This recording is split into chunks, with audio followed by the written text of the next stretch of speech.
shoes on, but then they go out with the Lapu, and honestly, yeah, I mean, technically it does the same thing, just no instant petrify, right, when you go for the Furious Dive. But yeah, finishing or even dealing with the Netherrealm would be great. Sky's already rotating up top. Kalti's gonna be caught in the quad shadow. Sky's following in forward. Going for the shurikens here. She'll be able to do it. Sky's forward. Oh, Kaltizi with the help of Ogwen and Few turns it around. And Sky's is probably thinking to himself, maybe I should have taken Lethal Ignition on this one. Oh. Just fun. I mean, it's one of those feel-bad moments, but still, it's still a 50-50. Yums doesn't get knocked up, thankfully, and now that's first blood for Falcons Apbren, and that's what you want to see, especially if you are a world champion fan. For Falcons Apbren on the Nolan. See, it's very rare that we get to see this, right? When Wolf says that he doesn't like Falcon Apbren's draft. It's very rare to see. Usually they're always able to outdraft their opponents. I think that was the case as well up against Liquid Echo. But this time around, they find themselves in a spot where they really have to get that early lead. That will definitely help them with a lot of these hero plays with the composition to make it work, to beat SRG before they get online. I think we need to take it a step forward, right? Because now at this point, it's not only just about getting a lead, but it's also unlocking these laners, right? And Ogwen, he can take the damage. He doesn't mind. He opted to go for tank emblem, so he can take it for now. But at the same time, right? How do they unlock them? Good zoning. This is a good way to do so. Falcons Apbren already utilizing the man advantage in the bottom lane to actually stop Cram from getting that cannon in. That will actually stop him from getting level 4, which means Kaltizi should be able to steal it or actually just take it for free. No contest at all from SRG. Yeah, a really good off-tempo play from the side of Falcons Apbren. They decided, you know what? Hey, Owen, you're going to get 2 waves in the mid so that Few can actually start zoning out Cram for these bigger fights. With that being said, that's an early turtle for Falcons Apbren, but Kaltizi, especially with the lead that he has EXP-wise, he's going to be able to really start threatening and burning battle spells from Slango Red Giants. Falcons Apbren, it's all about that farming now. Up against Skies on the Hayabusa, Nolan does have an advantage when it comes to that clear speed, so that's definitely something that Falcons Apbren will continue to utilize here.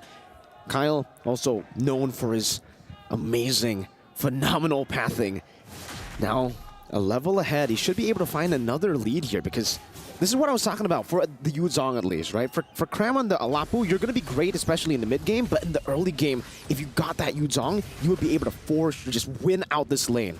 I mean, I agree that if they want to win out this lane, but at the same time, SRG is thinking a little bit further than that, right? Because look at the nature of how these games have been going. It's, yes, you get a lead in the laning phase, but then afterwards, what happens? The big turnaround we've seen from both of these teams, somehow more consistently on SRG's side, but at the same time, with the Lapu, you're now not dependent on your battle spells anymore, right? You don't need to have that Petrify Furious Dive to make something happen. You just bravest fighter and hope for the best. Warrior Boots' first item from Cram here. He's actually going for... I wonder what he's actually going for there. If he just wants to stay on that item. It's a Thunderbelt, though. Rushed in from Flapteezy. Kaltizi already pushing Cram, putting the pressure down on him in the bottom lane. He's already down quite a bit from, you know, all those early ganks from Few. Now he's going to be down even more. He's going to lose an entire wave, I think, with the cut. Yeah, that's a little... Ooh. I mean, that's a little unfortunate. I think that Cram is going to first item War Axe instead of going for the traditional Hunter Strike at this point, or mainly because I think when he jumps in, Ogwen is going to stop everybody else from continuing the dive, you know, really capitalizing on it. And with that peel being said, with the extra spell vamp that you get from that War Axe, it might just buy him the precious few seconds. Ooh! Yoms wild charge. All alone, though, now going to be taken down by Super Marco. Great read. And for Falcons Apbren, it was just about speed. SRG weren't ready for that speed. Exactly. Like, I'm surprised that they even wanted to contest for it in the first place. I would have think that, you know, they would have opted to just back away. You know what? Take the turtle, whatever. Maybe we can find a lane lead somewhere. Like and fall straight into the flicker as well. Midas Fury onto Innocent. 1v3 taken down under the turret. No trades for SRG. Oh boy. Good stuff coming out from Falcons Apbren. Keep in mind, the Netherrealm is still up from Few. This was a guaranteed dive to happen. Oh, whoa. Final Slash breathing out the black shoes already. Stormy kind of in a bit of trouble now, you know? He's not even able to walk up fully because he doesn't know where's Ogwen. Now he does, and now he rotates back towards the mid lane, wants to give that wave over towards the Harith. Yums is just holding it down. Look at this read here coming in from Few. He's going to be able to get the Shadow Stampede off, but regardless, right, Falcons Apbren are very aware that Skies has good opportunities to actually find the side. Oh! Final slash flicker into the fracture, straight into the vengeance! Well played, Falcons Apbren. The combination to assassinate Skies. Beautiful, beautiful stuff here. World champions for a reason, am I right? Innocent. Zaman Force used up. Few rotating up top, relieving some of that pressure, and Super Marco is still ahead of Innocent. Ogwen again, the pinch maneuver under the turret, forcing Innocent to walk all the way back to that bush. SRG need to fight for priority here. At this point, like Yums, as much as he's responding, he's not helping the mid wave actually being cleared to get Stormy in a position where he can start drawing the line. By the time he gets there, it's already too late. So far, so good for Falcons Apbren. Kaltizi comfortably ahead, one level this time around as we wait for the next neutral objective. And even in the bottom lane, SRG have already sent Cram towards the top side of the map to contest for the neutral objective.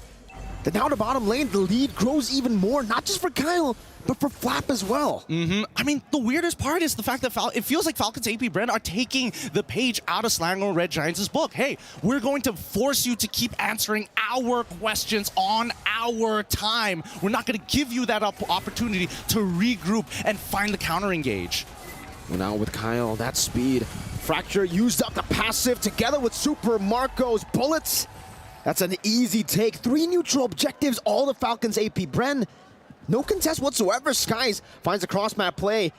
But we'll have to see if he can escape from this one. Shadow kill used up onto Flapteezy. Kalteezy waiting in the midst of it all right now. The stun should be able to take him down, and just like that, he didn't even use the vengeance. Stone cold Flap. Oh man, Sky's unable to buy enough time. I'm pretty sure he probably didn't exactly get the best quad shadow in the world earlier.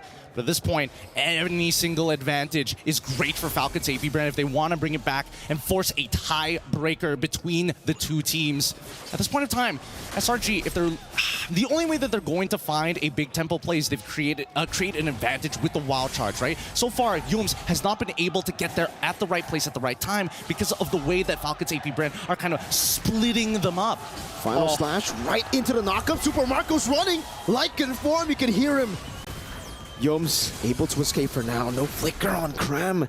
Skies tries to go for the quad shadow, just revealing them. Kalteezy's 2 levels ahead. Threatening. Oh, the Stormy baiting on the black shoes. Oh my goodness, that damage. It's not looking good. It's not looking good. Let's look at the gold difference here because right now Super Marco is currently 1,200 gold ahead, and that's not what you want to see. But even so, even Kalteezy continuing to be, I mean, he's so far ahead already. He is so far ahead, and I think the items display it very well. He doesn't even need the Sky Piercer, right? He thinks, okay, I'm gonna go for Blade of Heptases and then Hunter Strike, and then I'll go for the Sky Piercer. I already have enough damage early game, fool. And with that being said, right, situational items are going to start coming into play, and I think it's important that they get it as soon as possible, because right now that's a 3-item Roger, and not exactly the best position to be if you're low. Slowly, Flapteezy. He barriered in and all in, but Flapteezy able to find a final slash. Flick goes out. Ogwen now with a capitalization. Power of Nature into the wild charge. 3 members knocked up as Cram gets the bravest fighter stun. Now the Netherrealm comes down to Super Marco, deals with the back line. Shadow kill forced out. Now with the Lycan form, Sky's very low. Yum flicker, and now Sky's going back with the quad shadow. Meanwhile, Stormy forced to use the black shoes as Skies cannot go for the assassination. Will be forced back again.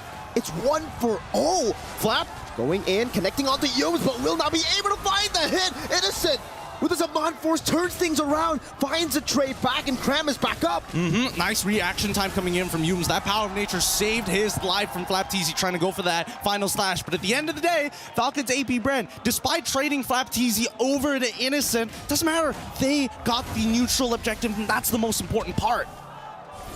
Again, now with the Lord. A big one at that, Skies. Jumps in, shadow kill. Netherrealm not up just yet. Few can't escape. It's Stormy who finds it straight into the fadeaway with the black shoes. Into the turret, they find a pick. And I think this Lord Falcons' Apbren will still be able to utilize it. The passive was on full stacks from Few. He's back up already. Let's look at the damage dealt so far, because right now, Whoa. we're seeing that Few. Again, these fights have been really, really compact, and the closer SRG sticks together, the more the Ghost Bursters is going to do even more damage, and man, you can just see how badly Flapteezy wants to catch somebody, just overextending, even by a single pixel. They'll find everything. But similar to the previous game, right, we did see that, you know, on Fanny, you want to be able to kind of split push on the side of the lane. For Hayabusa, exact same thing, right? You want to kind of alleviate the pressure. Oh, Super no. Marco with the chase down. Now Sky's going back and forth. Scratch down. Super Marco wins the 1v1. He panicked. The quad shadow, he sent it into the wall. That wasn't ideal, but hopefully they can protect mid and tier 1. They will still be able to do so. Up top, Innocent sent to deal with the Lord, but he's all alone. He's used his Mon Force. Oh, Gwen. Look at this menace, Flapteezy walking forward with the Vengeance, able to find it onto Yums. Didn't get the stun. Kyle Teasy in the mid lane, zoning Cram away, and they are able to zone them away, at least from the tier 1 in the mid lane, getting that tier 2 up top as well. Kyle forced back, Stormy, and now Yums, great maneuvers by him with the conceal. Zone them away from this turret. Ogwen, knock up, final slash, displacing Yums, still able to find a wild charge. Kyle Teasy in the back, shadow kill used up, Netherrealm there to protect them. Meanwhile, Super Marco will be able to escape still. Dodges away, flicker from Cram, not able to find it just yet. And Cram, despite all the damage, he can't take anyone down. Stormy with the chase. But then the motivation roar just gets them back up. Oh, that's a War Axe diff right there. Survive. Oh, Stormy gets hit! Final slash, Stormy trying to run away, doesn't have the black shoes. Meanwhile, Crab gets bursted down. Kyle Teasy gets rid of Stormy. That's a 2-for-nothing trade. Falcons Apbren has been in the driver's seat this entire game, but the lead finally extended from 5K to 6K. Again, it's starting to even out here, and worst yet, this could mean inhibitors. The next 30 seconds is going to be important. Oh, final slash. Again, with the Vengeance, this time Innocent able to escape those skies, back and forth with the quad shadow, now into Flapteezy again, very low. Innocent able to space out Yums with the power of nature, able to escape like it. Oh! Super Marco! Again and again, finding the play. Base short number 1, in the mid lane, boom! The Filipino cannon finds another. Oh no, oh no. It's starting to fall apart for SRG. Falcons Apbren, the chain deaths are happening! Minions Fury crowned with the bravest fighter, unable to find more. Super Marco continuing it, able to flicker out to safety. Innocent back and forth, now in another realm. Final slash not connecting, Innocent cannot survive. Once again, they do it! They are showing you why they are the best in this game!